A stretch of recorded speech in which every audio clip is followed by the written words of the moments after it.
ബാറുടമകളുടെ WhatsApp ഗ്രൂപ്പിലെ ശബ്ദരേഖാ വിവാദത്തിൽ ബാറുടമ അനിമോന്റെ ശബ്ദരേഖയിൽ പരാമർശിക്കുന്ന അരവിന്ദാക്ഷന്റെ മൊഴി ഇന്ന് രേഖപ്പെടുത്തും. ജോസിൽ സെബാസ്റ്റ്യൻ ചേരുന്നുണ്ട്. ജോസിൽ, മൊഴി രേഖപ്പെടുത്താൻ ആരംഭിച്ചോ? നമുക്ക് ലഭ്യമാകുന്ന വിശദാംശങ്ങൾ എന്താണ്?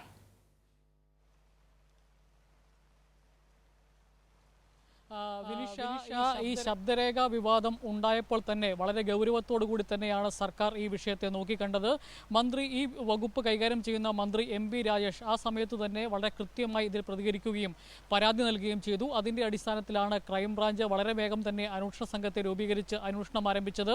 അതിൻ്റെ അടിസ്ഥാനത്തിൽ ഇന്നലെ തിരുവനന്തപുരത്തു നിന്നും പുറപ്പെട്ട അന്വേഷണ സംഘം ഇടുക്കി ജില്ലയിലല്ലാത്ത കോട്ടയം ജില്ലയിലെ പാലാ കുറുവലങ്ങാട് അനിമോന്റെ മൊഴി രേഖപ്പെടുത്തിയതിനു ശേഷം ഇന്ന് ഇടുക്കി ജില്ലയിൽ എത്തി. ഇടുക്കി ജില്ലയിലെ ഈ hotel federation of Kerala hotels അസോസിയേഷന്റെ അംഗങ്ങളായ ഇടുക്കി ജില്ലയിലെ വിവിധ ബാർ ഉടമകളുടെ മൊഴി രേഖപ്പെടുത്തിക്കൊണ്ടിരിക്കുകയാണ്. ഈ ബാർ ഉടമകൾ ഇന്ന് അടിമാലി, മൂന്നാർ പ്രദേശങ്ങളിലെ ബാർ ഉടമകളുടെ മൊഴി രേഖപ്പെടുത്തിയതിനു ശേഷം ഈ ശബ്ദ സന്ദേശത്തിൽ പറയുന്ന ഈ അനിമോന്റെ ഷെയർക്കാരൻ കൂടിയായിട്ടുള്ള അരവിന്ദാക്ഷൻ, അതായത് അണക്കര സ്പൈസ് ഗ്രോവ് ഹോട്ടലിന്റെ എക്സിക്യൂട്ടീവ് ഡയറക്ടറായിട്ടുള്ള അരവിന്ദാക്ഷന്റെ മൊഴി ഇന്ന് രേഖപ്പെടുത്തും. അതിനായി അണക്കരയിലേക്ക് ഈ അന്വേഷണ സംഘം പുറപ്പെട്ടിരിക്കുകയാണ്. രാവിലെ തന്നെ അടിമാലി, മൂന്നാർ പ്രദേശങ്ങളിലെ ഹോട്ടൽ ഉടമകളുടെ മൊഴി രേഖപ്പെടുത്തിയതിന് ശേഷമാണ് അരവിന്ദാക്ഷന്റെ മൊഴി രേഖപ്പെടുത്താൻ വേണ്ടി പുറപ്പെട്ടിരിക്കുന്നത്. നമുക്കറിയാം, ഈ വിവാദം ഉണ്ടായപ്പോൾ തന്നെ ഇതിൻ്റെ സംസ്ഥാന പ്രസിഡന്റ് രംഗത്ത് വരികയും ആ സംസ്ഥാന പ്രസിഡന്റ് എടുത്ത നിലപാടിലേക്ക് തന്നെ അത് ശരിവെക്കുന്ന രീതിയിലേക്കാണ് സ്പൈസ് ഗ്രോവിൻ്റെ ഉടമസ്ഥന എക്സിക്യൂട്ടീവ് ഡയറക്ടറായിട്ടുള്ള അരവിന്ദാക്ഷൻ അടക്കമുള്ള ആളുകൾ രംഗത്ത് വന്നത്.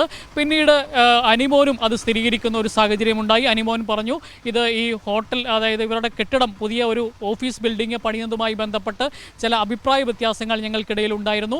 അത് വളരെ കുറച്ച് ആളുകൾ മാത്രമാണ് അതിൽ പിരിവ് നൽകിയത്. എന്നാൽ സംസ്ഥാന പ്രസിഡന്റിനെ, ഞങ്ങൾക്ക് വേണ്ടി ഓടി നടക്കുന്ന സംസ്ഥാന പ്രസിഡന്റിനെ പിണക്കണ്ട എന്ന് കരുതിയാണ് അത്തരത്തിൽ ഒരു ശബ്ദ സന്ദേശം ഈ ഗ്രൂപ്പിലിട്ടത്. അത് വലിയ വിവാദം ഉണ്ടായതിൽ ഖേദിക്കുന്നു എന്നടക്കമുള്ള നിലപാട് ഈ വാട്സാപ്പ് ഗ്രൂപ്പിൽ തന്നെ എഴുതി അനിമോൻ ഇടുന്ന ഒരു സാഹചര്യമുണ്ടായി. ഇപ്പോൾ അതിൻ്റെ അടിസ്ഥാനത്തിൽ ഏതായാലും ഇതിൽ തന്നെ ഈ ബാറുടമകൾ ഉറച്ചു നിൽക്കുന്ന ഒരു സാഹചര്യമാകും ഉണ്ടാകാൻ സാധ്യതയുള്ള. കാരണം ഇന്നലെ തന്നെ ഈ ബാറുടമകളുമായി പലരുമായും നമ്മൾ ബന്ധപ്പെടാൻ ശ്രമിച്ചപ്പോൾ അടക്കം അനിമോൻ അടക്കം ഇടുക്കി ജില്ലയിലെ പ്രമുഖ ബാറുകളിലെ ഉടമകളെല്ലാം തന്നെ ഫോൺ അറ്റൻഡ് ചെയ്യുന്ന ഒരു സാഹചര്യം ഉണ്ടായിരുന്നില്ല. ഏതായാലും കൃത്യമായി അന്വേഷണത്തോട് സഹകരിച്ചുകൊണ്ട് ഈ അന്വേഷണ സംഘത്തിൻ്റെ ചോദ്യങ്ങൾക്ക് മറുപടി നൽകിക്കൊണ്ടിരിക്കുകയാണ് ബാർ ഉടമകൾ എന്നാണ് നമുക്ക് ലഭിക്കുന്ന വിവരം. ബിനിഷ. ശരി, ജോസിൽ, വ്യക്തമാണ്.